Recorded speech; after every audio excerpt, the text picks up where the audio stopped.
हाँ जी, सभी को नमस्कार, जय हिंद। क्या हाल चाल है, कैसे हैं आप सभी लोग। उम्मीद करता हूँ आप सब लोग अच्छे होंगे और आपकी पढ़ाई बहुत अच्छे से चल रही होगी। पहले दो वीडियो ज्योग्राफी के आपने देखे होंगे। पहला था अपना इंडिया के मैप के बारे में, इंडिया के सारी डिटेल के बारे में। और दूसरा वीडियो जो है हमने प्लेट टेक्टोनिक्स पे बात करा था कि कैसे भी कोई भी प्लेट निकलती है, कैसे ज्वालामुखी निकल जाता है कि बैठे हैं और निकल गया।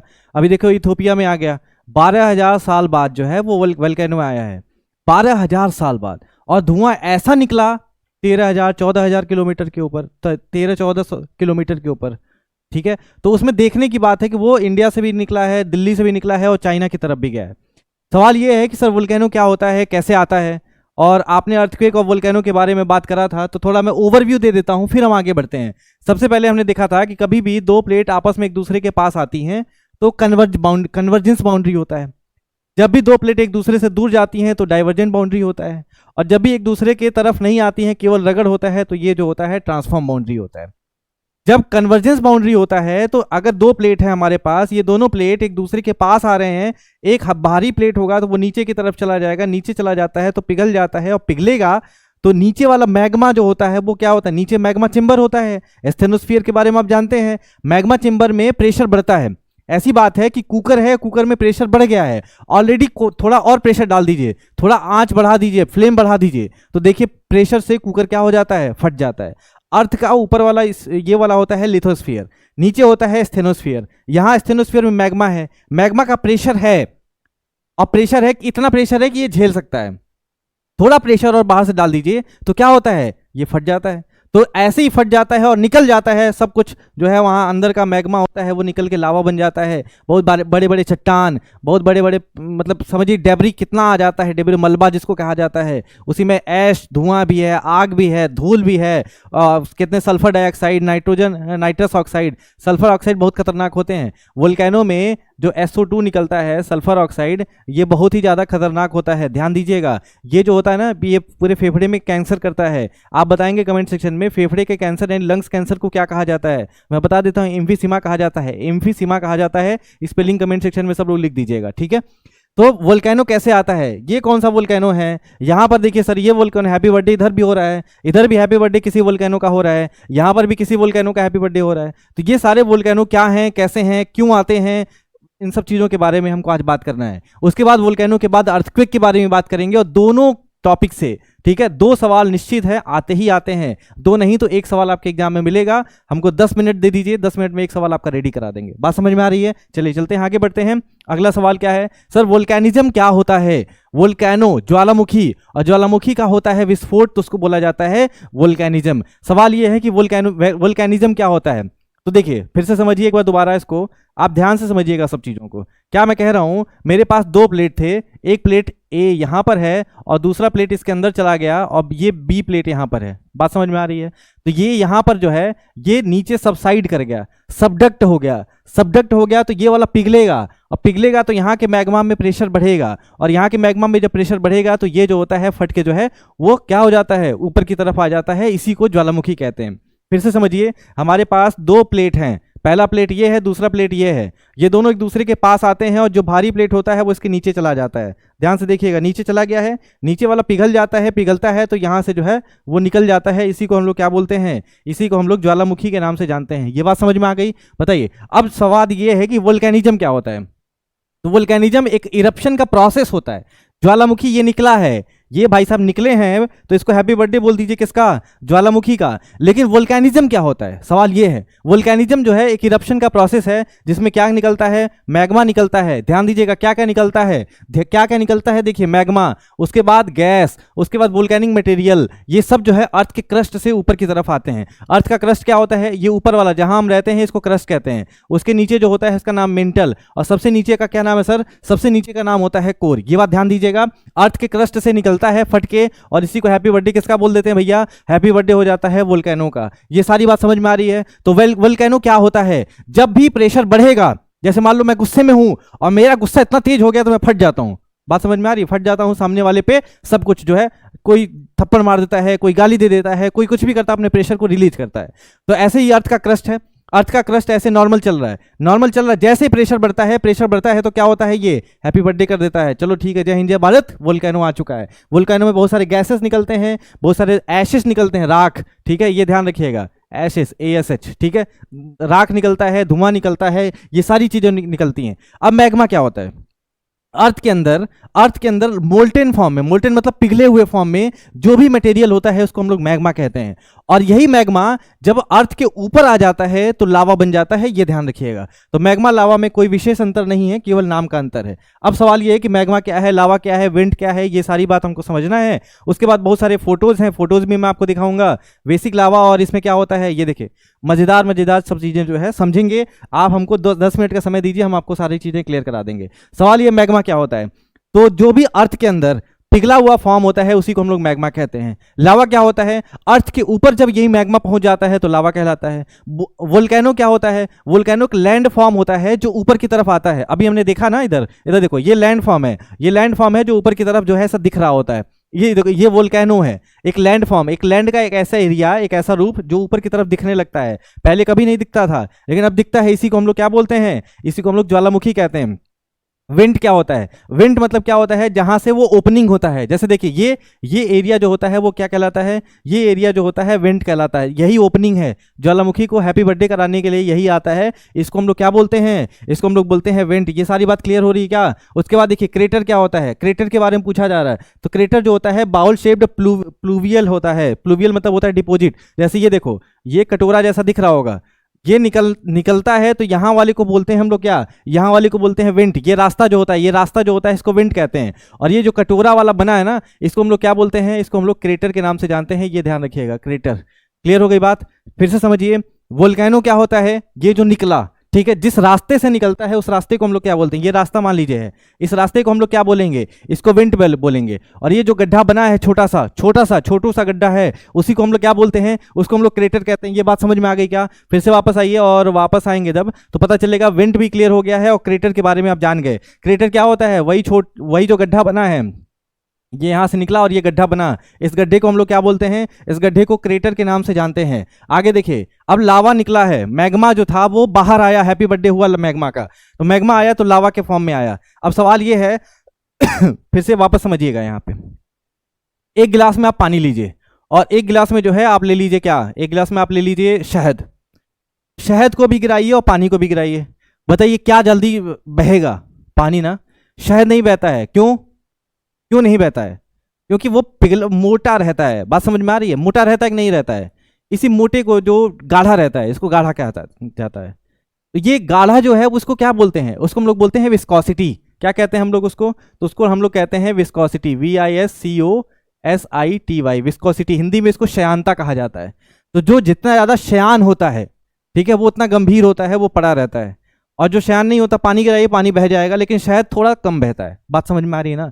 तो विस्कोसिटी जिसकी ज्यादा होती है वो कम बहता है, विस्कोसिटी जिसकी कम होती है वो ज्यादा बहता है। अब आइए वापस आइए सर। और यहाँ पर बेसिक लावा और एसिडिक लावा, लावा दो टाइप के होते हैं, पहले को बेसिक लावा कहते हैं, दूसरे को एसिडिक लावा कहते हैं। अब सवाल ये लावा क्या है, तो मैग्मा जो ऊपर आ गया, हैप्पी बर्थडे जिसका हो गया, उसी को हम लोग क्या बोल देते हैं, उसको हम लोग लावा कह देते हैं। तो बेसिक लावा और एसिडिक लावा में क्या अंतर होता है। एसिडिक लावा में सिलिका का कंपोजिशन ज्यादा होता है, सिलिका एक एलिमेंट है, सिलिकॉन Si, ठीक है। तो एसिडिक लावा में सिलिका ज्यादा होता है। अब एक बात का ध्यान रखिएगा कि जब जब सिलिका ज्यादा होता है मेरे भाई, तब तक क्या होता है, सिलिका ज्यादा होने से विस्कोसिटी ज्यादा होती है। यहाँ पे लिखा है हाईली विस्कस या स्टिकी होता है। जब जब सिलिका का कंटेंट ज्यादा होगा तब तब विस्कोसिटी बढ़ती है, श्यानता बढ़ती है, पिघलता है। जैसे मान लो पानी है, पानी में सिलिका डाल दीजिए, वो शायद बनने गाढ़ा बन जाएगा। तो जितना ज्यादा श्यान है, जितना भी विस्कस है, इसका मतलब है सिलिका का कंटेंट ज्यादा है। अब बेसिक एसिडिक लावा में सिलिका ज्यादा है, इसका मतलब बेसिक लावा में सिलिका क्या होगा, कम होगा। बात समझ में आ रही है। और अगर सिलिका का कंटेंट कम है तो पिघले वो जल्दी जल्दी ऐसे गाढ़ा तो होगा नहीं, बह जाएगा। बहुत अच्छी बात है। मेल्टिंग पॉइंट भी लो होता है, फास्ट फ्लोइंग होता है, क्योंकि फ्लूइड जो होता है गाढ़ा नहीं है तो फास्ट तेजी से बहता है और वो लॉन्ग डिस्टेंस ट्रेवल करता है। जो मोटा होता है वो धीरे धीरे चलता है, जो पतला होता है वो तेजी से भागता है। यही कहानी है। तो जो गाढ़ा होगा वो धीरे कम चलता है, जो पतला होता है वो तेजी से जाता है। यही है ना। पानी और शहद का एग्जांपल ध्यान रखिएगा। यानी सिलिका का कंटेंट जिसमें ज्यादा होता है वो विस्कस होते हैं, स्टिकी होते हैं, मेल्टिंग पॉइंट हाई होती है, स्लो फ्लोइंग होता है, और ये सारी बात ध्यान रखिएगा। अब एक चीज बताइए, अब ज्वालामुखी विस्फोट होता है, तो ज्वालामुखी विस्फोट बेसिक लावा में होगा या एसिडिक लावा में होगा? Common sense.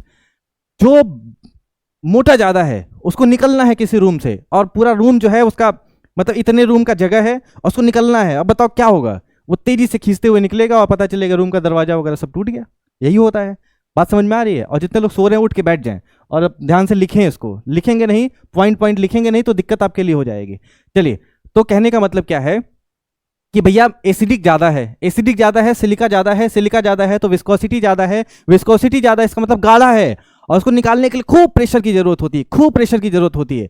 जब प्रेशर की जरूरत ज्यादा होती है तो विस्फोट ज्यादा होता है। ये बात ध्यान रखिएगा, ठीक है? विस्फोट ज्यादा होता है, ये चीज क्लियर हो गया क्या? बताओ। हाँ, तो यानी विस्फोट किस में ज्यादा होगा? एसिडिक में। विस्फोट किस में कम होगा? बेसिक में। ये बात समझ में आ गई? यानी एसिडिक वाले लावा में, एसिडिक वोल्केनो जो होता है जिसमें सिलिका का कंटेंट ज्यादा होता है, जिसमें विस्कोसिटी ज्यादा होती है, उसको हम ये कह सकते हैं सर कि यहां पर एक्सप्लोजन ज्यादा होता है। क्या ये बात आप मानते हैं? यहां पर एक्सप्लोजन क्या होता है? ज्यादा होता है, और यहां पर एक्सप्लोजन जो होता है कम होता है। ये सारी बात क्लियर हो गई। एसिडिक और बेसिक लावा में अंतर समझ में आ गया क्या? चलिए आगे बढ़ते हैं। अब यही देखिए, यही वेंट होता है, यही रास्ता जो होता है, सॉरी सर, यही रास्ता जो होता है इसी को हम लोग वेंट कहते हैं, और ऊपर वाले को हम लोग क्रेटर बोल देते हैं। ठीक है? लावा जो ऊपर आ जाता है वो लावा है, और नीचे जो होता है सर इसी को क्या बोलते हैं हम लोग? मैग्मा कहते हैं। ये देखो, मैग्मा जहां रहता है इसको हम लोग क्या बोलते हैं? Magma chamber. और बताओ मैग्मा कहाँ रहता है? मैग्मा कहाँ रहता है भैया? तो वो स्टेनोस्फीयर होता है। स्टेनोस्फीयर कहाँ होता है? क्रस्ट के नीचे, अपर पार्ट ऑफ मेंटल स्टेनोस्फीयर। ये बात ध्यान रखिएगा।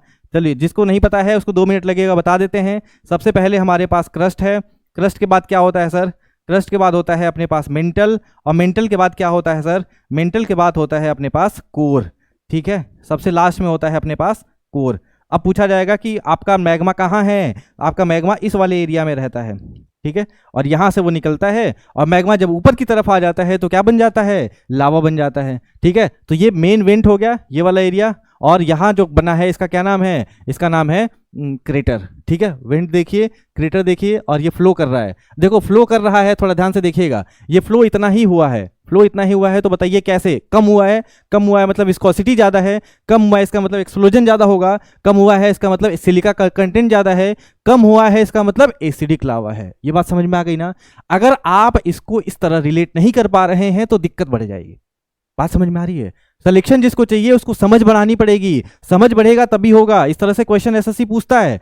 अभी मैं दिखा सकता हूं कि हमारे एक स्टूडेंट थे जिनका आईबी में सिलेक्शन हुआ है, 0 नंबर मैथ्स में आता था, सॉरी जीएस में जो है 0 मार्क्स आते थे, मैथ्स में 40, 50 में 50। ठीक है? जीएस में जो है 0 मार्क्स, माइनस में भी थे। सीजीएल 2022, 23, 24 नहीं हुआ। आए हमसे बोले सर जीएस पढ़ा दीजिए, बोले ठीक है पढ़ लीजिए। 2 महीना पढ़े थे, 2 महीने बाद आईबी का एसीआईओ का एग्जाम दिए हैं, और जीएस की वजह से जो है उनका पेपर क्लियर हुआ है। तो जो पढ़ेगा, जो समझेगा उसका पेपर क्लियर होगा, जो नहीं समझेगा थोड़ा सा मेहनत करने की उसको जरूरत है। बात समझ में आ रही है? अपने आप को पुश करिए। देखिए, खुद से लड़ाई लड़नी पड़ती है। आपको मन नहीं करेगा करने का, लेकिन वही काम करना है। आपको मन नहीं करेगा, अरे वोल्केनो तो हमको आता है, लेकिन कैसे आता है? लावा समझ में आता है, याद है हर चीज, पढ़े हैं नहीं, याद होना चाहिए। अपने आप से जीतना पड़ेगा, अपने आप से डेली लड़ना पड़ेगा। मन नहीं कर रहा होगा तब भी करना होगा, मन करेगा अरे चलो सो जाते हैं, लेकिन उठो और करो, क्योंकि करना ही पड़ेगा, क्योंकि इसके अलावा कोई ऑप्शन आपके पास बचा नहीं है। ठीक है? तो ये बात ध्यान रखिएगा। मैग्मा चेंबर समझ में आ गया, क्रस्ट समझ में आ गया, वोल्केनिक पाइप इसी को वेंट कह देते हैं, और यहाँ पर जो बन जाता है उसका क्या नाम होता है? उसका नाम होता है क्रेटर। अब ये देखिए, इसको हम लोग बोलते हैं काल्डेरा। इसको हम लोग क्या बोलते हैं? इसको हम लोग बोलते हैं काल्डेरा। अब काल्डेरा क्या होता है थोड़ा इसको ध्यान समझिएगा, अभी समझ में आ जाएगा। ये देखो, पायरोक्लास्टिक फ्लो। अब इसको बताते हैं काल्डेरा क्या होता है। पायरोक्लास्टिक फ्लो का मतलब क्या होता है? पायरो मतलब गर्म, जो गर्म चीजें जो है, हैप्पी बर्थडे जब होता है वोल्केनो का, वोल्केनो निकला तो बहुत सारी चीजें गर्म मटेरियल लेके आता है। इसी को हम लोग क्या बोलते हैं? पायरोक्लास्टिक फ्लो के नाम से जानते हैं। क्या लिखा है? A hot and fast hot gas, gas होता है, राख होती है, वोल्केनिक डेब्रिस होते हैं, डेब्रिस जिसको डेब्री कहा जाता है, और वो एक्सप्लोसिव के दौरान इरप्शन होता है, बाहर निकलता है। इसी को हम लोग पायरोक्लास्टिक मटेरियल के नाम से जानते हैं। टेफ्रा क्या होता है? टेफ्रा जो होता है वो क्या होता है? छोटे छोटे पत्थर होते हैं या बड़े बड़े चट्टान, जब बहुत प्रेशर के साथ निकलते हैं तो ऊपर की तरफ जाते हैं, ऊपर की तरफ जाके विस्फोट हो जाते हैं। उसी को हम लोग क्या बोलते हैं? उसको जो है हम लोग टेफ्रा के नाम से जानते हैं। एंडेसाइट और रायोलाइट एग्जाम का सवाल बना है सीजीएल में, ध्यान दीजिएगा। एंडेसाइट और रायोलाइट क्या होता है? ये रॉक के टाइप होते हैं जिसमें सिलिका का कंटेंट ज्यादा होता है। सिलिका का कंटेंट ज्यादा होगा तो बताओ किस टाइप का रॉक होगा? एसिडिक रॉक होगा। सिलिका का कंटेंट ज्यादा है तो विस्कोसिटी ज्यादा है, विस्कोसिटी ज्यादा है तो ट्रेवल कम करते हैं, ट्रेवल कम करते हैं, एक्सप्लोजन ज्यादा होता है, विस्फोट ज्यादा होता है। तो एंडेसाइटिक रॉक हो या रायोलाइट रॉक हो, इसमें विस्फोट ज्यादा होता है। उसके बाद आता है वोल्केनिक डोम, अभी छोड़ दीजिए, बाद में समझाएंगे आपको। देखिए लहर के बारे में ध्यान रखिएगा। लहर क्या होता है? जो पानी है, ऐश है, डेब्री है, वो निकलता है। अभी जाके आप सर्च करिएगा, इथियोपिया में वोल्केनो जो आया है, बहुत तेजी से आग निकला है, राख निकली है, धुआं निकला है, इसी को हम लोग लहर के नाम से जानते हैं। जैसे यहाँ पर मैं आपको पहले स्लाइड में दिखा सकता हूँ, यहाँ पर 1 मिनट वेट कर लीजिए। ये देखिए, ये लहर होता है, इसी को लहर कहते हैं। ये वाला जो एरिया है ना, ये लहर है, ये देख रहे हो, सब लहर निकल रहा है। ये सब जो निकल रहा है यही लहर होता है। ठीक है, क्लियर हो गई बात? यानी बेसिक इन्फॉर्मेशन हमको क्लियर हुआ। मैग्मा क्या है, लावा क्या है, वोल्केनो क्या होता है, विंड क्या होता है, क्रेटर क्या होता है। उसके बाद बेसिक लावा और एसिडिक लावा में क्या अंतर है वो हमने समझा। उसके बाद हमने देखा कि भैया हमारा विंड क्या होता है, क्रेटर क्या होता है, बाकी आपका मैग्मा चेंबर वगैरह क्लियर हो गया। स्टेनोस्फीयर समझ में आ गया, अपर पार्ट ऑफ मेंटल को स्टेनोस्फीयर कहते हैं। उसके बाद हम आ गए यहाँ पर पायरोक्लास्टिक डेब्रिस हो गया, टेफ्रा क्या होता है, एंडेसाइट और रायोलाइट क्या होता है, वोल्केनिक डोम क्या होता है, लहर और प्लूम। प्लूम के बारे में हम लास्ट में आपको समझाएंगे, अभी फिलहाल के लिए इतना आपको ध्यान रखना है। क्या ये सारी बात क्लियर हो गई? उसके बाद देखिए एक्टिव अब आता है on the basis of frequency, कौन तेजी से निकलता है उसके हिसाब से वोल्केनो के 2-3 टाइप होते हैं।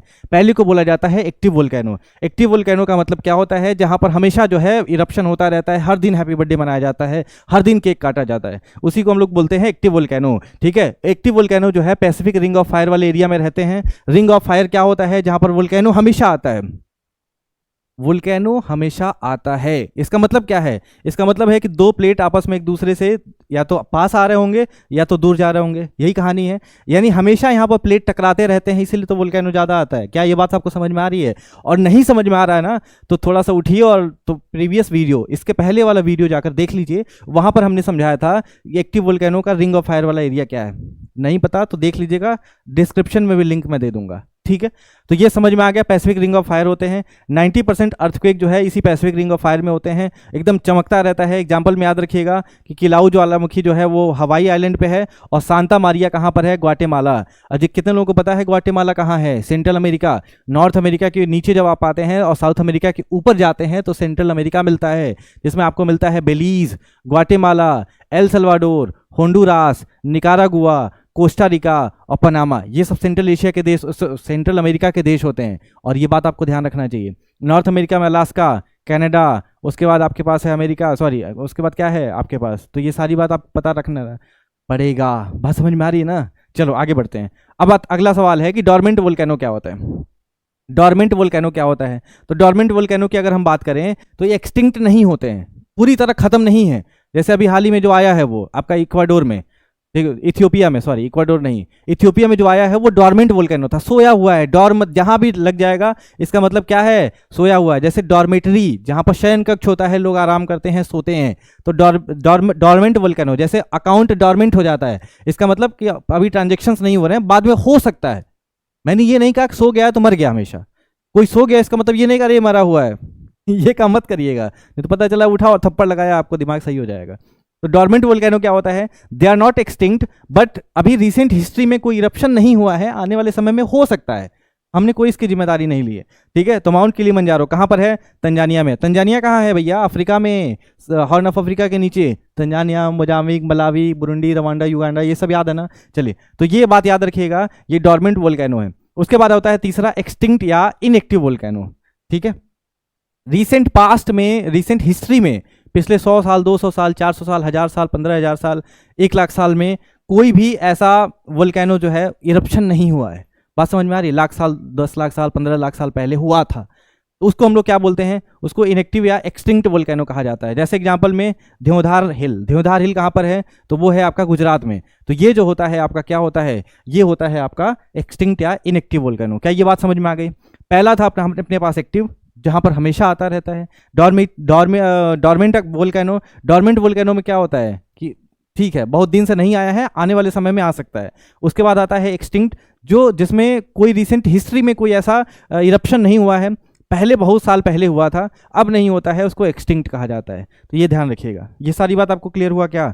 बताओ, एक्टिव वोल्केनो, डोरमेंट वोल्केनो और एक्सटिंक्ट वोल्केनो। समझ में आया है? माउंट किलिमंजारो कहाँ पर है? तंजानिया में है। और अगर पूछा जाएगा कि पैसिफिक रिंग ऑफ फायर कहाँ पर है, तो पैसिफिक ओशन में है। ये बात समझ में आ गई? लास्ट वीडियो देख लीजिएगा, क्लियर हो जाएगा। अच्छा एक बात बताओ, ट्रैप क्या होता है? जैसे आपने नाम सुना होगा डक्कन ट्रैप। ट्रैप क्या होता है? ध्यान दीजिएगा थोड़ा। अगर मैं आपको बताऊं, जैसे मान लो वोल्केनो यहाँ से निकला, वोल्केनो निकला तो ये पूरा पिघल गया, ये इधर फैल गया, इधर फैल गया, इधर फैल गया, ये इधर देखो फैल रहा है और फैल रहा है और धीरे धीरे ये ट्रैप बनता है। ये देख रहे हो, पहला लेयर ये बना, दूसरा लेयर ये बना, तीसरा ये लेयर बना, चौथा ये लेयर बना, पांचवा ये लेयर बना, और यहाँ पर लोग रहना शुरू कर देते हैं। ठीक है, तो इस वाले एरिया को हम लोग क्या बोलते हैं? ट्रैप। और साउथ इन इंडिया, जो हमारा इंडिया का साउथ वाला पार्ट है, वो दक्कन ट्रैप है। दक्कन ट्रैप मतलब होता है वोल्केनो एक समय पे आते थे खूब ज़्यादा, और उसी वोल्केनो से बना है वो एरिया। अच्छा एक बात बताओ, अब ये बन गया, ये बन गया, तो क्या यहाँ से वोल्केनो आ सकता है दोबारा? जल्दी बताइए, क्या यहाँ से वोल्केनो आ सकता है? तो वोल्केनो भाई साहब कहते हैं एक काम करो, मैं ही यहाँ पे हूँ, जो जहाँ से तुम आ रहे हो वो मैं देख चुका हूँ। जैसे लोग कहते हैं ना कि अरे जो तुम कर रहे हो वो मैं पहले से कर चुका हूँ, हमको क्या सिखाओगे तुम, है ना? तो वो वही कहानी है। वोल्केनो भाई साहब आने का सोच रहे थे, और इधर जो बोला अरे यार हमसे आओ, आने देंगे तुमको? हम आने ही नहीं देंगे। बात समझ में आ रही है कि नहीं आ रही है? हम आने ही नहीं देंगे तुमको, तो तुम आओगे कहाँ से? तुम आओगे ही कहाँ से? अरे मैं भी वहीं से आया हूँ और तुम भी वहीं से आ रहे हो, तो मुझे मूर्ख बनाने की कोशिश करोगे, तुम नहीं आ पाओगे। इसीलिए साउथ इंडिया के, हमारे साउथ इंडिया में कोई भी वोल्केनिक इरप्शन नहीं देखने को मिलता है। ये बात समझ में आ गई? बताओ, कर्नाटका में, केरला में, तमिलनाडु में कोई वोल्केनिक इरप्शन हुआ क्या? नहीं ना हुआ। तो ये ध्यान रखिएगा कि कोई तमिलनाडु में नहीं हुआ, आंध्र प्रदेश में नहीं हुआ, कहीं पर भी वोल्केनिक इरप्शन नहीं होता है। और ये हमारा साउथ इंडिया जो होता है ट्रैप होता है। क्या होता है? ट्रैप। दूसरी बात, कभी भी साउथ इंडिया की नदियों में बाढ़ नहीं आती है। गंगा में बाढ़ सुना है? कृष्णा नदी में बाढ़ सुना क्या? नहीं सुना है ना? क्यों नहीं बाढ़ आती है? क्यों नहीं बाढ़ आती है? ध्यान समझिएगा, अभी आपको क्लियर हो जाएगा। नदी चल रही होती है तो अपने साथ जो होते हैं डेब्री यानी मलबे को लेकर चल रही होती है। मलबे को लेकर चल रही होती है, एक जगह इकट्ठा कर देती है, पानी यहाँ पे रुकने लगता है और यही बाढ़ की संभावना बनती है। अब नदी जो है, कृष्णा रिवर हो, गोदावरी रिवर हो, कावेरी रिवर हो, कोई भी रिवर हो, ठीक है, साउथ इंडिया की रिवर, क्योंकि ट्रैप पर है, ट्रैप पर है तो इसके पास जो है मलबा तो नहीं है ना, इसको तोड़ तो पाएगी नहीं। क्यों नहीं तोड़ पाएगी? क्योंकि इतने मजबूत हो चुके हैं भाई साहब, इनको तोड़ना। भैया जब हैप्पी बर्थडे वोल्केनो का नहीं हो पाया तो बताओ नदी तोड़ पाएगी क्या? नहीं तोड़ पाएगी ना। नहीं तोड़ पाएगी तो उसके पास कहाँ मलबा आता है? मलबा लेके तो चलती नहीं है, और मलबा लेके जब चलती नहीं है तो बताओ क्या होगा? बाढ़ नहीं आती है। अरे मलबा आएगा तभी तो बाढ़ आएगी, कहीं पर इकट्ठा होगा, मलबा आएगा ही नहीं। मैंने बोला कि जब देखो, मैंने ये बोला कि जब बांस रहेगा ही नहीं तो बांसुरी बजेगी कैसे? बात समझ में आई? मैं रहूंगा नहीं तो मैं पढ़ाऊंगा कैसे? और मलबा रहेगा नहीं तो बाढ़ आएगा कैसे? ये बात समझ में आ रही है ना? तो इस बात को ध्यान रखिएगा कि ट्रैप जो होता है वो साउथ इंडिया का पूरा एरिया ट्रैप है। बार बार जब लेयर्स आते रहते हैं, ये लेयर आया, दूसरा आया, उसके बाद इधर से फिर आया, फिर आया, बार बार वोल्केनिज्म हो रहा है। इंडिया जब पहले हमारे पास नहीं था, जब उधर था, कहाँ, अफ्रीका के पास, तो उस समय खूब वोल्केनो वहाँ पे आते थे। क्यों आते थे? क्योंकि अफ्रीका का प्लेट, इधर इंडिया का प्लेट, ये दोनों आपस में टकराते थे तो वोल्केनिज्म होता था। ठीक है, वैसे बार बार लेयर बनता शुरू हो गया, बार बार लेयर बन रहा है। अब बार बार लेयर बन रहा है तो बताओ इतने मजबूत हो चुके हैं कि यहाँ से हैप्पी बर्थडे नीचे वाले को भी नहीं करने दे रहे हैं। हमको तुम सिखाओगे, हमको तुम नहीं सिखा सकते। ये बात समझ में आ रही है ना? तो ये ध्यान रखिएगा, इससे आपको ट्रैप समझ में आ गया। इसलिए साउथ इंडिया में कभी भी वोल्केनिज्म नहीं होता है, ये बात भी ध्यान रखिएगा। चलिए चलते हैं आगे। एक्टिव वोल्केनो, डोरमेंट वोल्केनो और एक्सटिंक्ट वोल्केनो हमारा क्लियर हो चुका है। और हम आगे बढ़ें तो बताओ, मैग्मा लावा समझ में आया, एसिडिक और बेसिक लावा समझ में आया। बताओ विस्कोसिटी किसकी ज़्यादा होती है? तो एसिडिक लावा की। जिसकी विस्कोसिटी होगी उसका एक्सप्लोजन ज़्यादा होगा कि नहीं होगा? एक्सप्लोजन का मतलब क्या होता है सर? विस्फोट। तो विस्फोट ज़्यादा होगा क्योंकि निकलने में उसको दिक्कत होगी। आगे बढ़ते हैं। On the basis of nature of eruption, nature of eruption यानी इरप्शन होता है कैसे, तो उसके हिसाब से 3 टाइप के हमारे पास वोल्केनिज्म होते हैं। 3 नहीं, 5-6 होते हैं। अभी हम आपको सिखाते हैं। पहले को बोलते हैं हम लोग शिल्ड वोल्केनो, सबसे बड़े होते हैं। शिल्ड वोल्केनो सबसे बड़े होते हैं। लो एक्सप्लोजन होता है। लो एक्सप्लोजन का मतलब बहुत अच्छे होते हैं, विस्फोट ही कम होता है। अच्छा, विस्फोट कम क्यों होता है? एसिडिक है, बेसिक है? बेसिक है। एसिडिक में तो विस्कोसिटी ज़्यादा होती है, और जिसमें विस्कोसिटी ज़्यादा होगी, गाढ़ा होगा, गाढ़ा होगा तो एक्सप्लोजन ज़्यादा होगा, नुकसान ज़्यादा करता होगा। लेकिन ये नहीं करता है, और ये लंबा है, लो एक्सप्लोसिविटी है, यानी विस्कोसिटी कम है। विस्कोसिटी कम है तो खूब दूर तक फैलता है, खूब दूर तक फैलता है, यही शील्ड वोल्केनो कहलाता है। बात समझ में आ रही है? इसलिए बड़े बड़े होते हैं। ये सब याद करने की जरूरत नहीं है, आपने नस पकड़ लिया भैया, नस पकड़ लिया तो अब कुछ करने की कोई जरूरत नहीं है, सारी चीजें जो है अपने आप हो जाएंगी। बात समझ में आ रही है? तो बेसाल्टिक लावा का बना होता है, ये बात याद रखिएगा। एसिडिक लावा नहीं होता है, बेसिक लावा होता है। लार्जेस्ट और जेंटलेस्ट वोल्केनो होते हैं, लो एक्सप्लोजन होता है। और हवाई वोल्केनो जो है इसका एग्जांपल है शील्ड वोल्केनो का। ये बात आपको क्लियर हो गई क्या? दूसरा है अपने पास क्या, दूसरा देखिए मेओन वोल्केनो जो है, कंपोजिट वोल्केनो की बात करें, कंपोजिट वोल्केनो में मेओन वोल्केनो का एग्जाम्पल आता है। कंपोजिट वोल्केनो जो होते हैं थिकर लावा होता है, लावा मोटा होता है। लावा मोटा होगा तो बहुत दूर तक नहीं फैलता है। अच्छा चलिए कुछ फोटो दिखाते हैं, आपको समझ में आ जाएगा अभी। फोटो देखो भैया, हैप्पी बर्थडे फोटो, कहाँ गए तुम? ये देखिए लावा का फ्लो सबसे ज़्यादा कहाँ पर हुआ है, लावा का फ्लो इधर ज़्यादा हुआ है कि इधर ज़्यादा हुआ है? तो देखो ये फैला है इधर, इधर इधर फैला है, ये यहीं पर रह गया है। ठीक है, तो बताओ ये कंपोजिट वोल्केनो हो गया, क्योंकि थिकर है, थिकर है तो कंपोजिट बार बार इस पे लेयर आ रही है, ये लेयर फिर ये लेयर, ये लेयर, ये लेयर, ये लेयर, तो ये जो है कंपोजिशन हो रहा है। लेकिन ये दूर तक फैल रहा है, दूर तक फैल रहा है तो दूसरी लेयर आने में समय लग जाता है। ठीक है, तो थिकर लावा जो होता है वही क्या बनाता है, कंपोजिट वोल्केनो। और जो थिकर लावा नहीं होता, थिनर लावा होता है, जहां पर एसिडिक नहीं होता है, बेसिक होता है, जिसकी विस्कोसिटी कम होती है, जिसमें लेस एक्सप्लोजन होता है, यहाँ पर मोर एक्सप्लोजन देखने को मिलेगा। ठीक है, तो ये सारी बात आपको क्लियर हो रही है क्या? क्या मैं जो बता रहा हूँ ये सारी बात आपको समझ में आ रही है? बोलिए हाँ। यानी मेओन वोल्केनो इसका एग्जांपल है, थिकर लावा होता है कंपेयर टू शील्ड लावा, और ये जो है एक्सप्लोसिव होते हैं, विस्फोट होता है, आवाज आती है। ठीक है, मेओन वोल्केनो इसका एग्जांपल है, ये बात ध्यान रखिएगा। माउंट फ्यूजियामा जापान में ये भी कंपोजिट वोल्केनो का एग्जांपल है। माउंट रेनियर वाशिंगटन में ये भी एक कंपोजिट वोल्केनो का एग्जांपल है। ये बात आपको समझ में आ रही है? तो तीन नाम आपने देखा है। पहला हवाई आइलैंड, जो हवाई वोल्केनो होते हैं वो क्या होते हैं, जल्दी बताओ वो क्या होते हैं? तो वो होते हैं हमारे पास शील्ड वोल्केनो। लेकिन अगर कंपोजिट की अगर हम बात करें तो Mayon volcano, Mount Fuji, Mount Rainier, ये तीन एग्जांपल हैं जो हमारे पास कैसे होते हैं, जो हमारे पास कंपोजिट वोल्केनो होते हैं। तीसरा होता है कैल्डेरा, बहुत ही ज़्यादा विस्फोट होता है, बहुत ही ज़्यादा विस्फोट होगा तो बताओ हर चीज़ को लेके निकलेगा तो चीज़ों को खाली कर देता है, नीचे धंस जाता है वो पूरा। बहुत तेजी से सब कुछ निकला तो नीचे वाला एरिया धंस गया, इसी को हम लोग क्या बोलते हैं, इसी को हम लोग बोलते हैं कैल्डेरा। यहाँ पे फोटो दिखाता हूँ, आप देखिए आपको समझ में आएगा। इतना तेजी से निकला है सर, इतनी तेजी से कौन निकाला? प्रेशर, इतनी तेजी से निकला कि ये वाला एरिया में गड्ढा बन गया, और इसी गड्ढे को हम लोग क्या बोलते हैं, कैल्डेरा के नाम से जानते हैं। क्या ये बात आपको समझ में आ रही है? जल्दी बताओ, ये बात आपको समझ में आ रही है कि नहीं आ रही है? तो मैं क्या बोलता हूं, मैं ये बोलता हूं कि इतनी तेजी से इसमें इरप्शन हुआ, इतनी तेजी से कि ये नीचे क्या हो गया, गड्ढा बन गया। और बारिश जब आता है तो पानी आ जाता है, और पानी आ जाता है तो लेक बन जाता है। बात समझ में आ रही है? बोलो क्लियर हुआ? तो हमने 4-5 नाम देखे हैं। पहले का नाम क्या है, आइए लिख के दिखाते हैं। पहले का नाम था भैया एक्टिव वोल्केनो, दूसरे का क्या नाम था, डोरमेंट वोल्केनो। ठीक है, तीसरे का क्या नाम था, extinct volcano. On the basis of क्या बताओ, on the basis of what, किसके आधार पे, इरप्शन के आधार पर, फ्रीक्वेंसी के। दूसरा शील्ड वोल्केनो, कंपोजिट वोल्केनो और कैल्डेरा। और उसके बाद आप आगे बढ़ते हैं, आगे देखिए, आगे ये देखिए, उसके बाद होता है कैल्डेरा। कैल्डेरा के बारे में आपको बता दिया। अच्छा एक बात बताओ, कैल्डेरा में विस्फोट बहुत ज्यादा होता है तो विस्कोसिटी कैसी होगी, ज्यादा? जिसकी विस्कोसिटी ज्यादा वो एसिडिक या बेसिक, एसिडिक। और जिसकी विस्कोसिटी ज़्यादा वो स्लो चलेगा, फास्ट चलेगा, स्लो चलेगा। इसीलिए तो प्रेशर ज़्यादा लगता है, इसीलिए तो खतरनाक होते हैं ये सारे। तो ये एनसीईआरटी का स्क्रीनशॉट है, इसको थोड़ा ध्यान से देख लीजिएगा।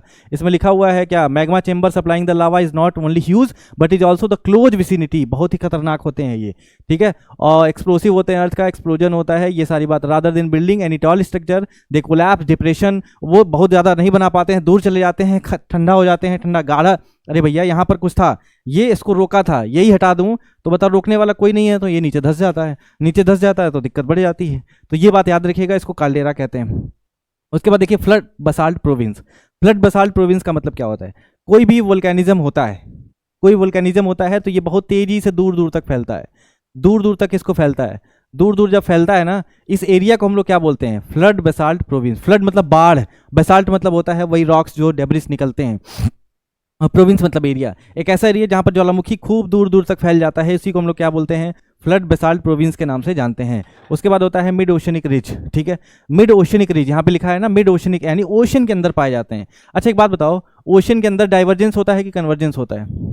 तो ओशनिक प्लेट के बीच में क्या होता है, डाइवर्जेंस होता है। और डाइवर्जेंस होगा तो क्या होता है, देखिए ध्यान से, ये एक प्लेट, दूसरा ये प्लेट, ये दोनों प्लेट एक दूसरे से दूर जाते हैं। हैप्पी बर्थडे यहाँ पे वोल्केनो का होता है, इसी को हम लोग मिड ओशनिक रिज के नाम से जानते हैं। इधर देखिए क्या हो रहा था कि एक प्लेट इधर की तरफ जा रही थी, एक प्लेट इधर की तरफ जा रही थी, और यहाँ पर बन गया अपने पास वोल्केनो आया, और वोल्केनो आने की वजह से यहाँ पे क्या बन गया, वोल्केनो आने की वजह से ये मिड ओशनिक रिज बन गया। ये बात आपको समझ में आ रही है?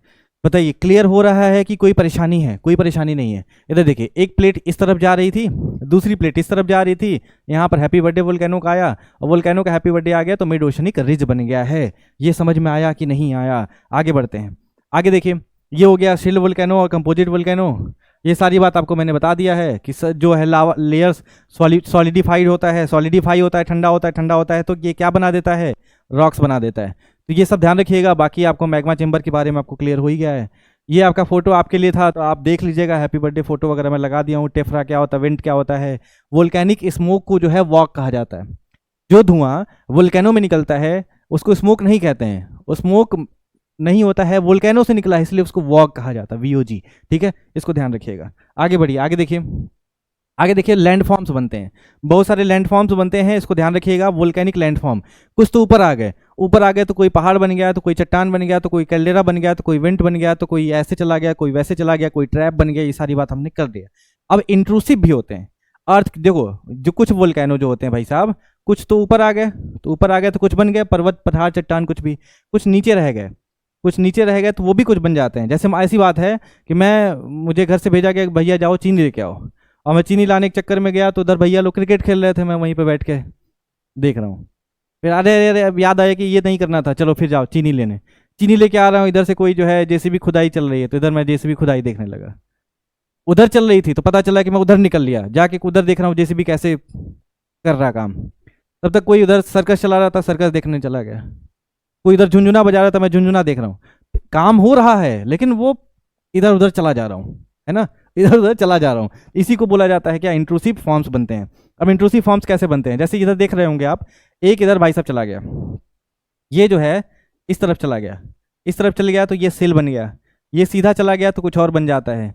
ये यहाँ पर देखिए, इसको स्टॉक कह देते हैं। ये जो होता है सीधा डाइक हो जाता है। ये यहीं पर ऐसे फंस गया है जिसको लैकोलिथ कह देते हैं। ये नीचे वाला जो होता है उसको बैथोलिथ कह देते हैं। तो ये सारी बातें जो है हमको समझनी है, क्या क्या कैसे कैसे होता है। आपको एकदम क्लियर दिख रहा होगा। ये देखिए, ये देखेंगे अगर आप ध्यान से तो आपको दिख रहा होगा, सारी बातें यहाँ पे क्लियर दिख रही हैं। तो देखिए, ये मुझे भी क्लियर दिख रहा है, हाँ ठीक है, मुझे भी क्लियर दिख रहा है। ये जो होता है ऐसे बन जाता है, ऐसे बन जाता है तो लैकोलिथ कहलाता है। अच्छा, एक बात ध्यान दीजिए, यहाँ पे मैं 2-3 चीज़ें और बताना चाहता हूँ, फिर वापस आएंगे और आपको बहुत सारे अच्छे अच्छे फोटोज हैं, देखो जिसको मैं दिखाना पसंद करूंगा। अब सवाल ये है कि प्लूटोनिक रॉक्स क्या होते हैं।